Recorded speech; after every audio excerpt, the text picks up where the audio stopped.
Eu me aproximei de Michel por meu trabalho como historiador e antropólogo.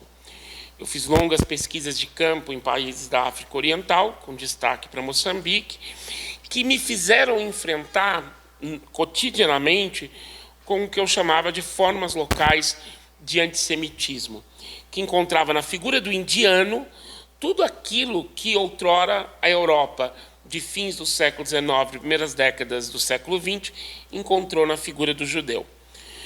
Da mesma forma, há mais de 20 anos eu trabalho com o Haiti, o que me aproximou a uma história que fazia com que eu desconfiasse da excepcionalidade de Israel.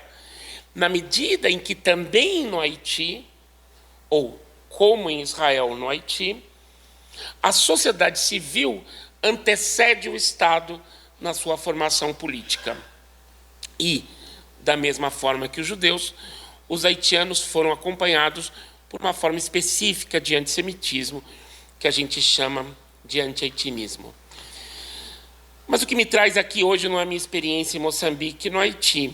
Embora em ambos contextos eu me vi obrigado a uma compreensão mais sistemática da questão judaica.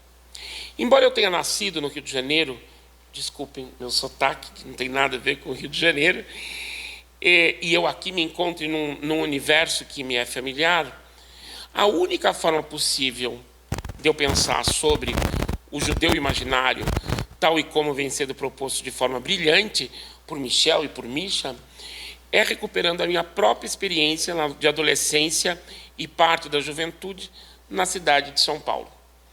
Minha representação de São Paulo e minha própria experiência passava por um certo orgulho da presença judaica na cidade.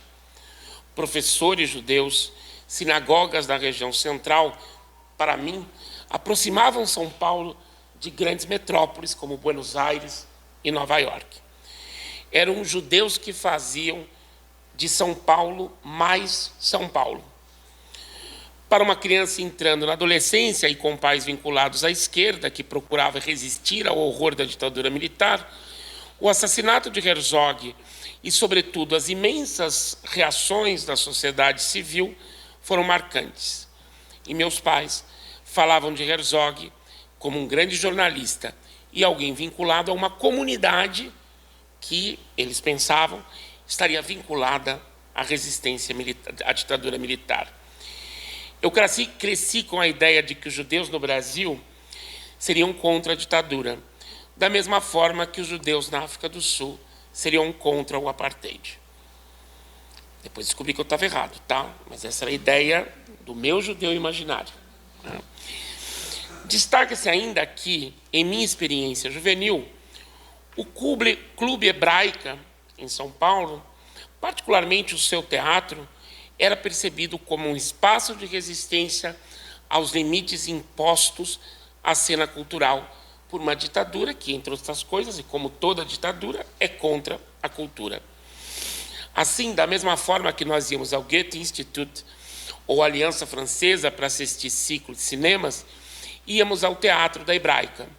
Foi ali que, em 1979, vi a primeira peça de teatro com temática gay em minha vida, Bent. Foi ali que uma plateia, com gente pelada e tudo, foi ali... Desculpa, a gente vai parar de tocar. Foi ali que uma plateia culta aplaudiu de pé uma peça que trazia o que para alguns, naquela altura, era uma novidade. O fato de homens e mulheres gays haviam como judeus, sido perseguidos pelos nazistas e assassinados em campos de concentração e extermínio. Se vivíamos num universo francamente homofóbico, era na cidade cosmopolita onde os gays encontravam um locus de descontração e segurança. Nessa cidade estava localizada a Hebraica. Na escola onde eu cursei o antigo ginásio e colegial, haviam pequenos judeus reais. É o meu telefone, gente. Você pega, desliga, joga pela janela. Insuportável. Vocês me desculpem, porque eu não estava na minha...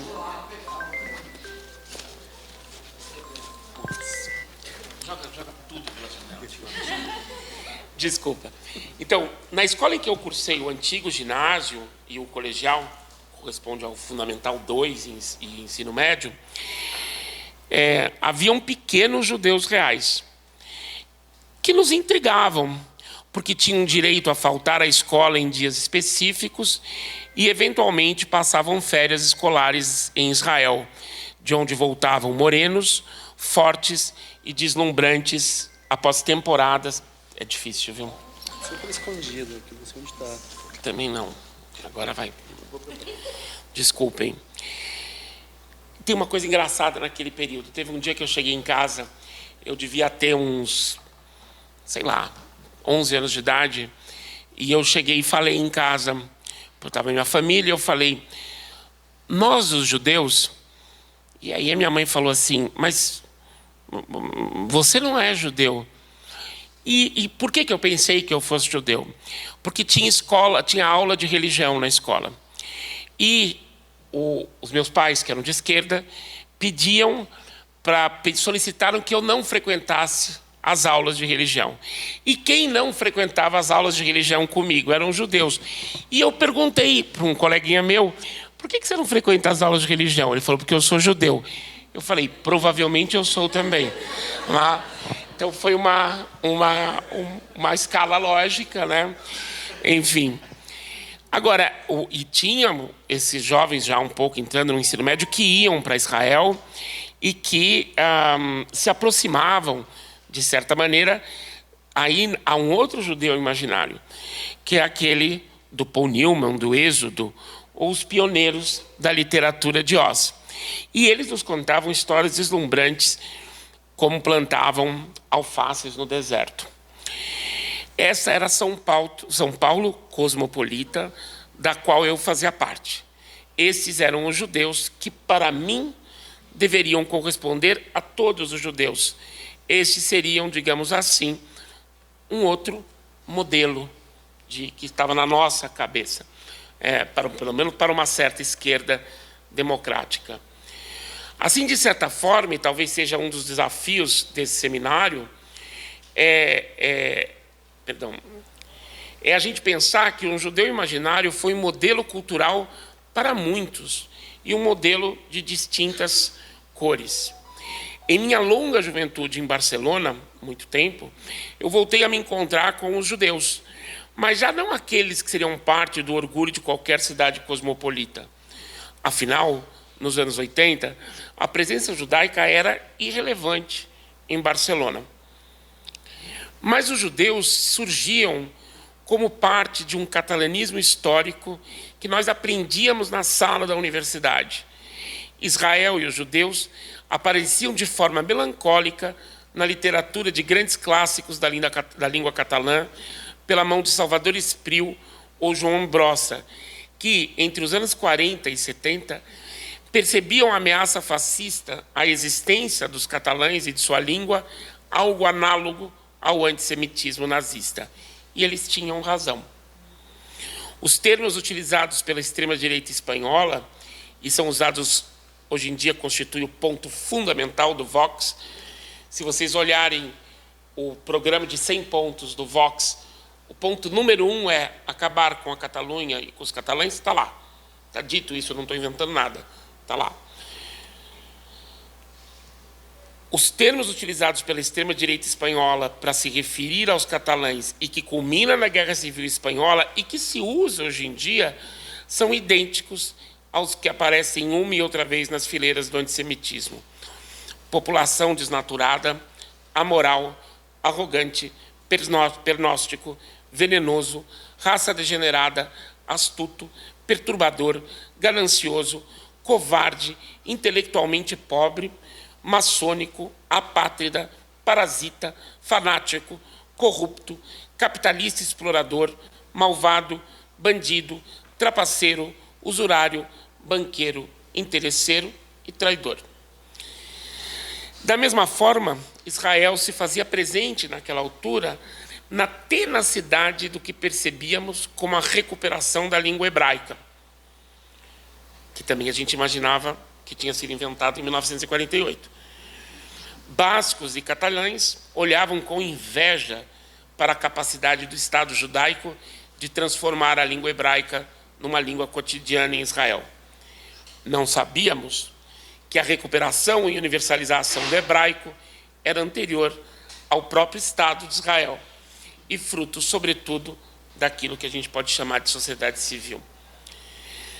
Foi também naqueles anos, digo os 80, que as bandeiras da Palestina, proibidas em Israel até fins da década de 80, se não me engano, começaram a surgir uma e outra vez nas manifestações bascas e catalãs por mais autonomia. Pensava-se na Palestina e nos palestinos como que numa minoria que deveria ser plenamente incorporada ao Estado democrático, como bascos e catalães. Os judeus e os israelenses estariam diante de um imenso desafio, pois já se falava de que a paz no mundo dependia de Israel e que, de alguma maneira, ao judeu nesse modelo, caberia salvar o mundo. Era como se a busca de um lugar no mundo correspondesse à salvação do próprio mundo. Não percebia nessa altura que a cobrança exacerbadas que se faz ao judeu e a Israel, colocando uma e outra vez um país de pouco mais de 6 milhões de habitantes como responsáveis pela paz mundial, não seria uma e outra vez versões do antissemitismo. E para deixar claro, eu não me refiro aqui à situação insustentável da população palestina nos territórios ocupados, mas da reprodução de uma culpa que parece estar para além da política e da história, e que poderia encontrar, então, soluções também que se encontram fora da política e da história. Bom, eu vou tentar chegar rápido à ideia de Israel como modelo cultural e os usos e abusos que a extrema-direita mundial fazem de uma certa ideia de Israel. Para tanto, devo confessar que quando foi ficando evidente o movimento de extrema-direita na figura de Bolsonaro em grandes manifestações a partir do impeachment da presidente Dilma Rousseff, o que era inicialmente um desconforto rapidamente se transformou numa espécie de horror.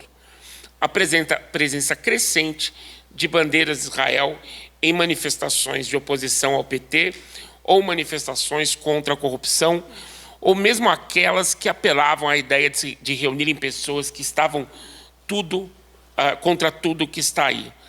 De que forma a bandeira do Estado de Israel representava a oposição a tudo que está aí? O que isso queria dizer? As cenas e as situações se sucediam. Se eu fosse descrever todas, mas Bolsonaro fazia declarações de amor a Trump, ao tempo que dizia que amava Israel. A ministra Damares assumiu o Ministério de Direitos Humanos, afirmando que menino veste azul e menina veste rosa, sob a bandeira de Israel. Que Bolsonaro, personagem que expressava uma e outra vez referências a um mundo contra o qual qualquer bom senso democrático deveria se opor, que ele falasse sandices, isso não me impressionava tanto. Que a extravagante ministra Damares afirmasse sua bandeira anti-direitos humanos, certamente me provocava repulsa. Entre vários elementos que me impressionavam, e certamente os trabalhos de Ronaldo, Misha e Michel me esclareceram quase tudo, a apropriação que faziam de um Estado moderno por meio de sua bandeira, onde temos não apenas o Templo de Davi, mas pessoas de carne e osso, entre judeus e não judeus, me provocava francamente estupor. Ao mesmo tempo, assistia ao sequestro justamente daquela São Paulo da minha infância e juventude, daquela um dia Cuba Hebraica ou a livraria húngara que ainda existia na Oscar Freire, onde encontravam os volumes em espanhol publicados na antiga Europa do Leste.